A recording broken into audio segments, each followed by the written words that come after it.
Hello aspirants, welcome to simply learn channel. आज हम लोग प्रीलिम्स 2020 के जनरल स्टडीज पेपर 1 जो बोलते हैं उसका 10 क्वेश्चन सॉल्व करेंगे। तो लेट अस डायरेक्टली स्टार्ट।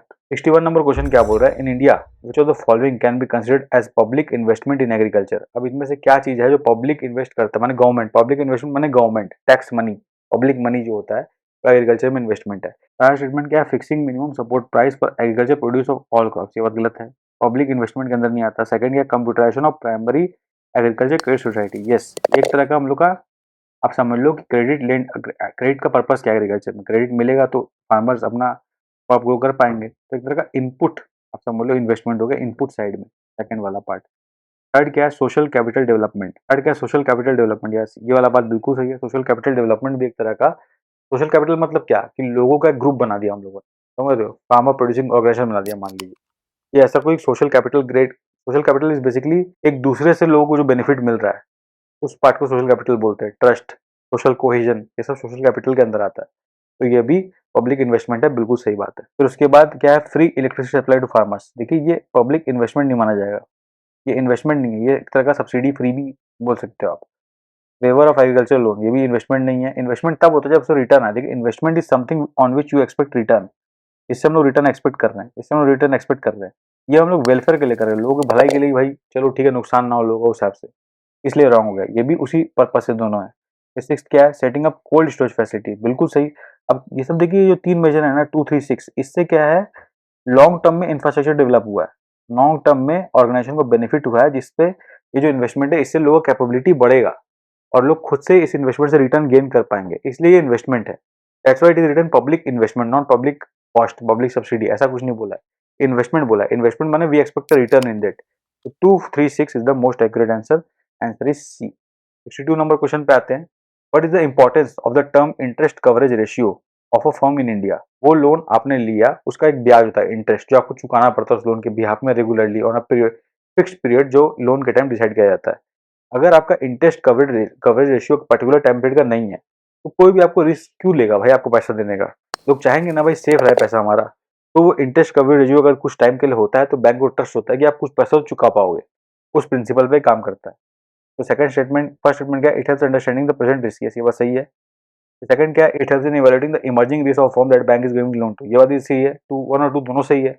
अब दोनों में, अब देखिए प्रेजेंट और फ्यूचर रिस्क, प्रेजेंट और फ्यूचर रिस्क दोनों हमें इसी से पता चलेगा। वन और टू सही है। फिर क्या? The higher a firm's borrowing level of interest coverage ratio the worse it is ability to check डेप्ट। नहीं, ये बात गलत है। जितना हायर हम लोग इंटरेस्ट कवरेज रेशियो होगा उतना अच्छा है, उतना हम ज्यादा सर्विस कर पाएंगे अपने डेप्ट को। Third is definitely wrong. तो अपना answer is 1 and 2, A is the answer. Now let's move to the next question. 63 number question क्या बोल रहा है? Which of the following factors policy were affecting the price of rice in India in recent past? चावल का दाम कौन कौन सा चीज से प्रभावित हो रहा है?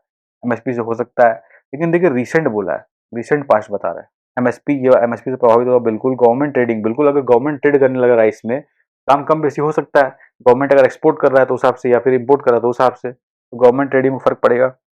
गवर्नमेंट स्टॉक पाइलिंग, अब एफसीआई में लेके गवर्नमेंट ने राइस रख दिया तो एक तरह का राइस रुक गया मार्केट में। और समझ लीजिए बाहर मार्केट में अगर राइस नहीं है उससे प्राइस को इफेक्ट पड़ेगा ना यार। तो ये वाला बात भी सही है। कंज्यूमर सब्सिडीज, अगर कंज्यूमर को हम 1 रुपीज या 2 रुपीज पर केजी राइस पे दे रहे हैं, उससे मार्केट का प्राइस इन जनरल वेरी करेगा, फ्लक्चुएट करेगा। तो ये वाला बात भी सही है। आंसर होगा चारों सही, D is the answer. 64 number question क्या बोल रहा है? The value of India Sri Lanka trade has consistently increase in the last decade. गलत है, कंसिस्टेंटली तो इंक्रीज कर ही नहीं सकता ना भाई। सेकंड नंबर बात क्या है? Textile and textile articles constitute an important item of trade between India and Bangladesh. Yes, this is correct. Bangladesh में बहुत अच्छा टेक्सटाइल का मार्केट है, इंडस्ट्री है, तो वो ट्रेड का हमारा एक अच्छा कंपोनेंट है। ठीक है, 2 is right, 1 is wrong. 65 number question क्या है? In which of the following groups are all 4 countries members of G20? अब देखिए इनमें 4-4 करके ग्रुप वाले कंट्री दिया गया है। आपको बताना है कि ऐसा कौन से ऑप्शन में चारों कंट्री G20 के मेंबर है। आपको पता होना चाहिए G20 एक इकोनॉमिक ग्रुप है, इसके अंदर 19 कंट्रीज और 1 यूरोपियन यूनियन है। उस हिसाब से अपने ऑप्शन को देखना स्टार्ट करते हैं। ऑप्शन क्या है? अर्जेंटीना है, मेक्सिको है, साउथ अफ्रीका है, टर्की है। तो यही आंसर हो गया, चारों पहले ऑप्शन में मिल गए अपने को, बाकी चेक ही नहीं करना है। ठीक है ना। अगला क्वेश्चन पे आते हैं। 65 number question, under the Kisan credit card scheme, ठीक है, short term credit support is given to farmers for which of the following purpose. अब आपको पता है किसान क्रेडिट कार्ड के अंदर शॉर्ट टर्म क्रेडिट किसान को मिलता है ताकि वो अपना एग्रीकल्चर एक्टिविटी कंटिन्यू रख सकते हैं। तो कई बार क्या होता है उनको पैसा बाद में मिलता है, वो उस उधारी पे जिए नहीं, अपना अपना वो पैसा इन्वेस्ट करे, एग्रीकल्चर एक्टिविटी कंटिन्यू रखे। इसके लिए किसान क्रेडिट कार्ड स्कीम बनाया गया। अब किस पर्पस के लिए दिया गया? Working capital for maintenance of farm assets. अब देखिए किसान को क्रेडिट किस लिए चाहिए? उसके फार्म पे जो सामान है उसको मेंटेनेंस करना तो पड़ेगा ही ना भाई। अगर समझ लो हाल रख के रखा है पर्टिकुलर टाइप का, उसको मेंटेनेंस के लिए भी क्रेडिट चाहिए हो सकता है। तो वर्किंग कैपिटल, बिल्कुल वर्किंग कैपिटल एक कीवर्ड है, वर्किंग कैपिटल में काम दिया जा सकता है। सेकंड स्टेटमेंट क्या है? Purchase of combined harvesters, tractors and mini trucks.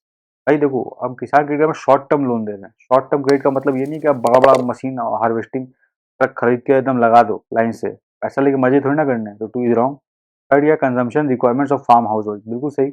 अगर किसान भूखा नहीं मरना चाहिए। देखिए, अब किसान, अब उसको क्रेडिट चाहिए तो किस लिए चाहिए होगा? कि खेती बाड़ी दोबारा करने के लिए, या फिर उसका पैसा रुक गया तो उसका खाना पीना नहीं रुकना चाहिए, तो कंजम्पशन के लिए भी रिक्वायरमेंट अलाउ किया गया है। फिर फोर्थ क्या? Post harvest expenses. अब किसान क्रॉप उगा लिया है और उसको मार्केट मंडी में लेके जाना है, वो हार्वेस्ट करना है, तो उसके संबंधित उसका कोई बेसिक कॉस्ट लगे, छोटा वाला कॉस्ट, वो भी उसको कवर किया जाएगा। तो construction of family house, setting up village cold storage, नहीं भाई ये तो बड़ा एक्सपेंडिचर है। हाउस एक दिन में थोड़ा ना बनता है, कोल्ड स्टोरेज फैसिलिटी एक दिन थोड़ा ना बनता है, और अकेले के लिए कोल्ड स्टोरेज फैसिलिटी थोड़ा ना बनाएंगे। तो ये 5 वाला स्टेटमेंट भी गलत है, इसलिए अपना आंसर आ जाता है बी, 1, 3, 4। अब नेक्स्ट क्वेश्चन पे आते हैं। 67 नंबर क्वेश्चन में क्या बोल रहा है? The weightage of food in consumer price index is higher than that of wholesale price index. बिल्कुल सही बात है। अब देखिए सीपीआई माने एक इंडिविजुअल कंज्यूमर पे बात कर रहे हैं, कंज्यूमर के ऊपर। कंज्यूमर के लाइफ में फूड एक इंपॉर्टेंट कंपोनेंट प्ले करता है।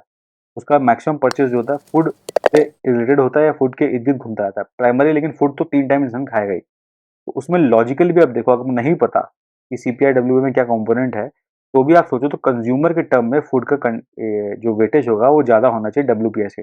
डब्ल्यूपीआई पूरा मार्केट का होलसेल प्राइस इंडेक्स को रेफर करता है। तो उसमें जो मैटर है वो हर एक इंडिविजुअल कंज्यूमर के लिए इंपॉर्टेंट नहीं होगा, पर फूड जो है हर कंज्यूमर के लिए इंपॉर्टेंट है। तो 1 इज करेक्ट। सेकंड क्या है?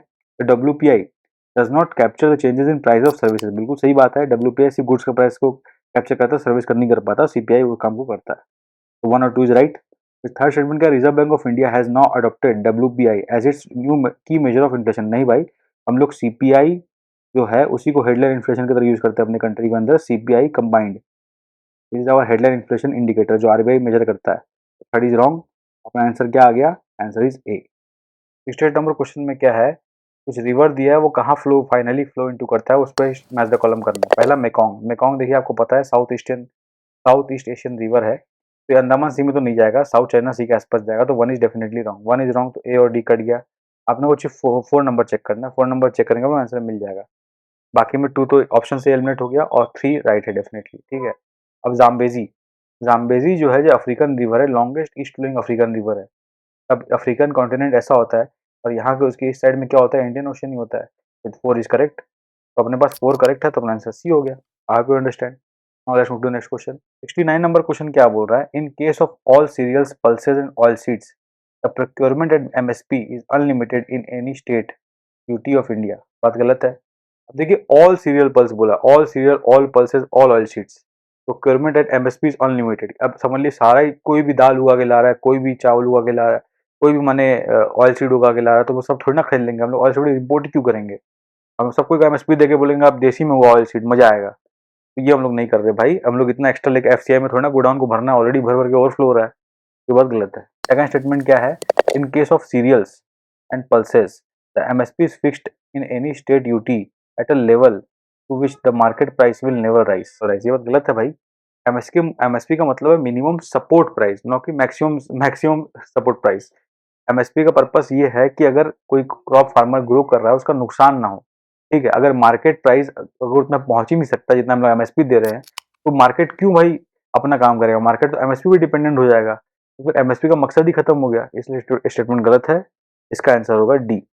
और लॉजिकली सोचेंगे तो आपका आंसर मिल जाएगा। Now let's come to next question. 70 number question क्या बोल रहा है? With reference to Indian economy, Indian economy के संदर्भ में कुछ स्टेटमेंट आपने बताना सही गलत क्या है। पहला, कॉमर्शियल पेपर जो होता है is a short term unsecured promissory note. ये बात सही है, अनसिक्योर्ड होता है। Certificate of deposit is a long term instrument issued by RBI to a corporation. गलत है ये बात। थर्ड क्या है? Call money. कॉल मनी ऐसा is a short term finance used for interbank transaction. बिल्कुल सही बात है। कॉल मनी उसी पर्पज के लिए होता है कि आप रातों रात आपको मैनेज करना, अपना सीआरआर एसएलआर कुछ भी रेशियो मेंटेन करना है, तो बैंक एक दूसरे को बोलता है भाई आप मुझे कुछ अर्जेंट पैसा दो। उसका इंटरेस्ट रेट थोड़ा हाई होता है ऑब्वियसली, और वो कॉल मनी के अंदर आता है। वो फॉर ओवरनाइट के लिए जनरली यूज होता है उसको। That is right. फोर्थ क्या, zero coupon bonds are the interest bearing short term bond. Zero coupon bond इसका मतलब उसमें इंटरेस्ट है नहीं, समझ लो। तो उसमें फेस वैल्यू से कम प्राइस में उसको बेचा जाता है और फेस वैल्यू रिम्बर्स होता है। तो 4 इज डेफिनेटली रॉन्ग। 1 और 3 सही है, अपना आंसर हो गया सी। आई होप आपको इनिशिएटिव अच्छा लगा। If you like the initiative, channel को लाइक करें, सब्सक्राइब करें। और ये टेलीग्राम चैनल है सिंपली लर्न ऑफिशियल चैनल, इसको ज्वाइन करें। यहाँ पे आपको क्वेश्चन बुकलेट मिल जाएगा, जो 10 क्वेश्चन हम लोगों ने डिस्कस किया उसका, और प्लस आपको आंसर की भी उसमें टिक लगे रहेंगे, प्लस लास्ट में एक ऐसा पेज अटैच रहेगा जिसमें आपको आंसर की देखने में मिल जाएगा। और ये यूपीएससी जनरल स्टडीज चैनल है जिसपे आप ये सारा वीडियोस देख रहे हैं। तो आप इस इनिशिएटिव को फॉलो करने के लिए और सारे प्रीवियस क्वेश्चन को रिवाइज करने के लिए इस चैनल को लाइक करें, सब्सक्राइब करें, इससे जुड़े रहे। अभी हम लोगों ने 2018 और 2019 का प्रीलिम्स का सारा क्वेश्चन डिस्कस कर लिया है, और प्लस हमने सीसेट का भी 2020 और 2022 का क्वेश्चन डिस्कस कर लिया है। के बाद हम लोग जो बचे हुए क्वेश्चंस हैं लास्ट 5 ईयर्स के सारे डिस्कस करेंगे। तो इस चैनल से जुड़े रहे। तब तक के लिए best wishes for the examination.